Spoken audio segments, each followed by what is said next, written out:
सुभद्रा द्रौपदी कुंती विराट तनया तथा गांधारी धृतराष्ट्रश्च युयुत्सुर गौतमो यमौ। अब ऐसा हुआ कि जब चलने का समय आया और भगवान चलने लगे तो वहाँ कौन कौन खड़े हैं उसके बारे में बता रहे हैं। सुभद्रा भगवान की बहन, द्रौपदी सखी, कुंती माता कुंती, विराट तनया यानी कि उत्तरा, और गांधारी धृतराष्ट्र, गांधारी धृतराष्ट्र दुर्योधन के माता पिता दोनों, युयुत्सु गौतमो यमो यानी गौतमो और यमो यानी गौतमो यहाँ पर जो शब्द प्रयोग किया गया है वो कृपाचार्य के लिए किया गया है। तो कृपाचार्य जो हैं वो भी वहाँ हैं और उसके पश्चात में अगले श्लोक में भी कुछ लोगों के विषय में यहाँ पर बतलाया गया है। वृकोदरश्च धौम्यश्च स्त्रियो मत्स्य सुतादयः न से हिरे विमुह्यन्तो विरहम सांगधन्वनः। इसके पश्चात में वृकोदर यानी भीम, धौम्य नामक ऋषि हैं जो बहुत सारी स्त्रियां हैं, मत्स्य सुतादय, मत्स्य सुता कौन है?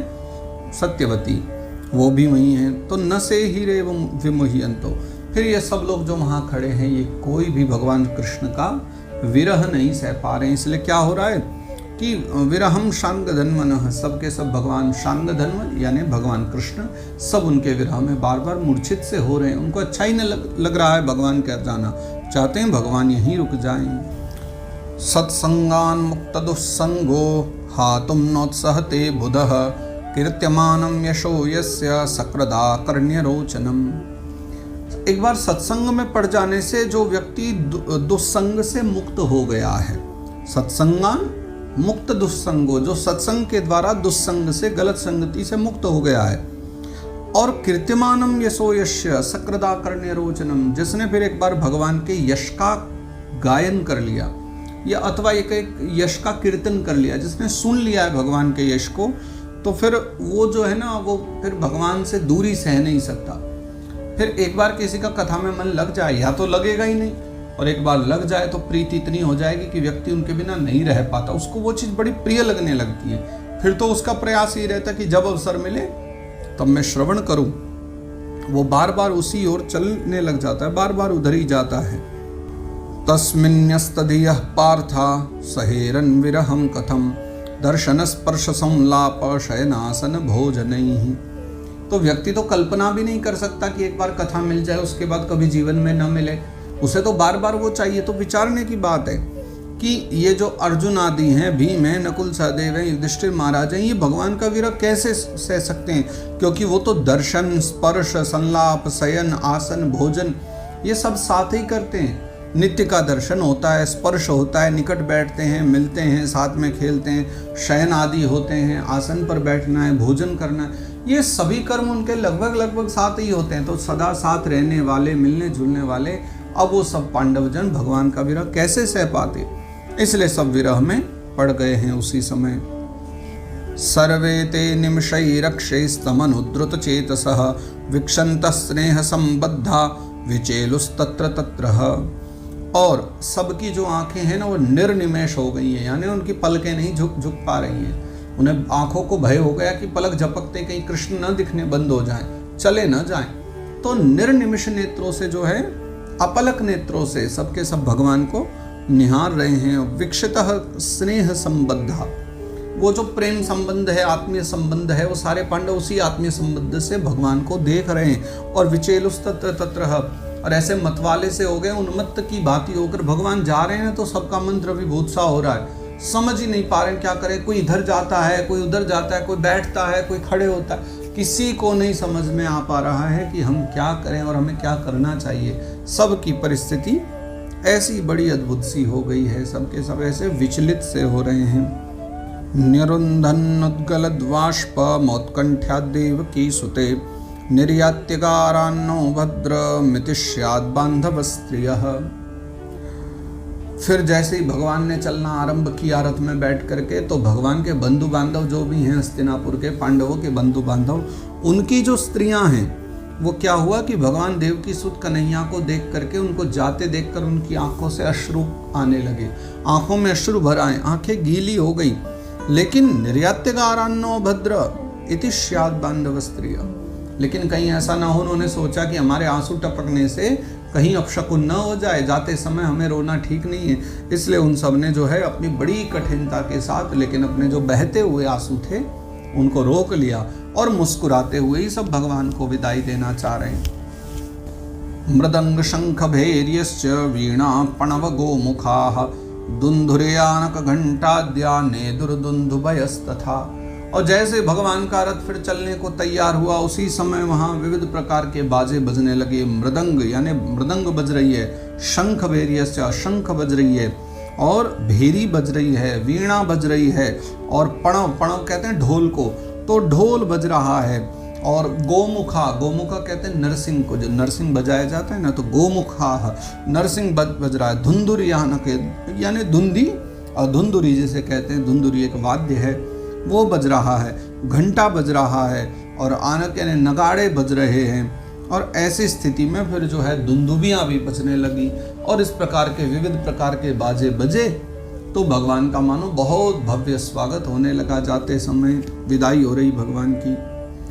प्रासाद शिखरारूढ़ा कुरुनार्यो दिदृक्षया ववृषुः कुसुमैः कृष्णं प्रेम व्रीडा स्मिते क्षणाः।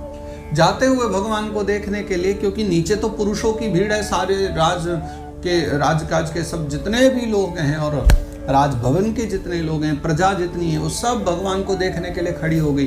तो माताएं जो हैं, नारियां हैं, वो सब घर की अट्टालिकाओं पर चढ़ गई। अट्टालिका मतलब अटारियां, तो घर की जो अटारियां होती है ना, अटारियों पर सब चढ़ गई हैं और वहीं से क्या कर रही हैं कि प्रासाद शिखरारूढ़ा, प्रासाद यानी घर, उनके शिखरों पर यानी अटारियों पर चढ़ करके कुरुनारियों दिदृक्षया, जो कुरुनारी हैं भगवान को देख रही हैं। और क्या कर रही हैं? ववृषुः कुसुमई कृष्णम, यानी कुसुम यानी फूल, पुष्प, उनके द्वारा भगवान कृष्ण के ऊपर वो वर्षा करते हुए प्रेम व्रीडा स्मिते क्षणाः, बड़े प्रेम से, मनोहारी भाव से, प्रेम भरी दृष्टि से, चितवन से भगवान को निहार रही हैं और निहारते हुए पुष्प वर्षा कर रही हैं। सितात पत्रम जग्राह मुक्तादाम विभूषितम रत्नदंडम गुड़ाकेशः प्रियः प्रियतमस्यः।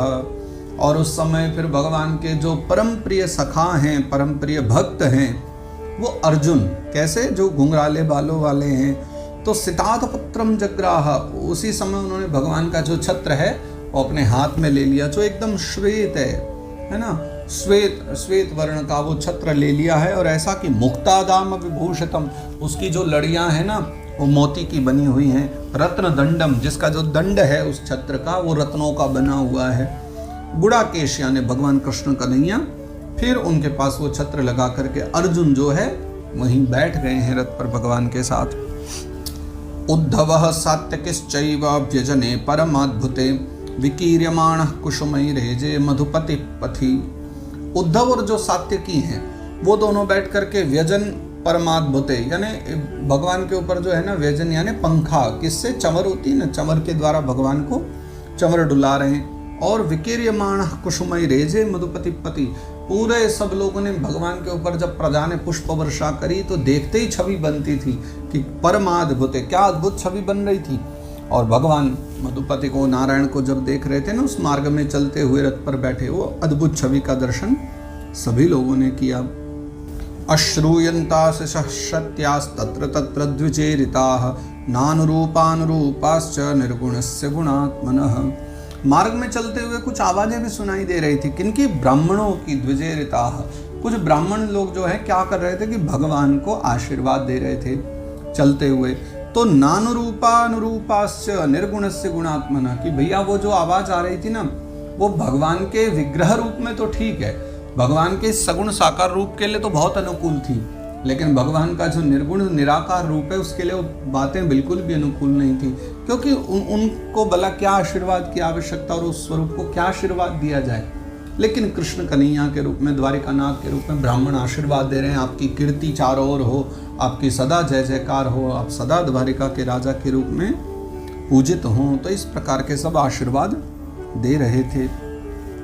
अन्योन्यमासीत् संजल्प उत्तम श्लोक चेतसाम कौरवेन्द्र पुरस्त्रीणाम शरवश्रुति मनोहरा।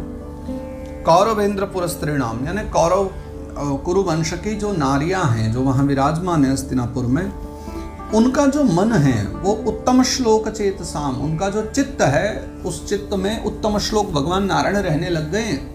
सदा सर्वदा उन नारियों के मन में कृष्ण ही कृष्ण निवास करते हैं। इसलिए वो जो भगवान को जब देखती हैं और भगवान के विषय में वो इतनी प्यारी प्यारी आपस में जब बातें करती हैं ना, तो सब सुनने वाले भी जो है सबके मन और कान, सबके कानों को और मन को बहुत ही प्रिय लग रही हैं, सबको आकृष्ट कर रही हैं उनकी बातें। सर्वश्रुति मनोहरा, इतनी प्यारी बातें कर रही हैं भगवान के लिए कि सब प्रसन्न हो रहे हैं।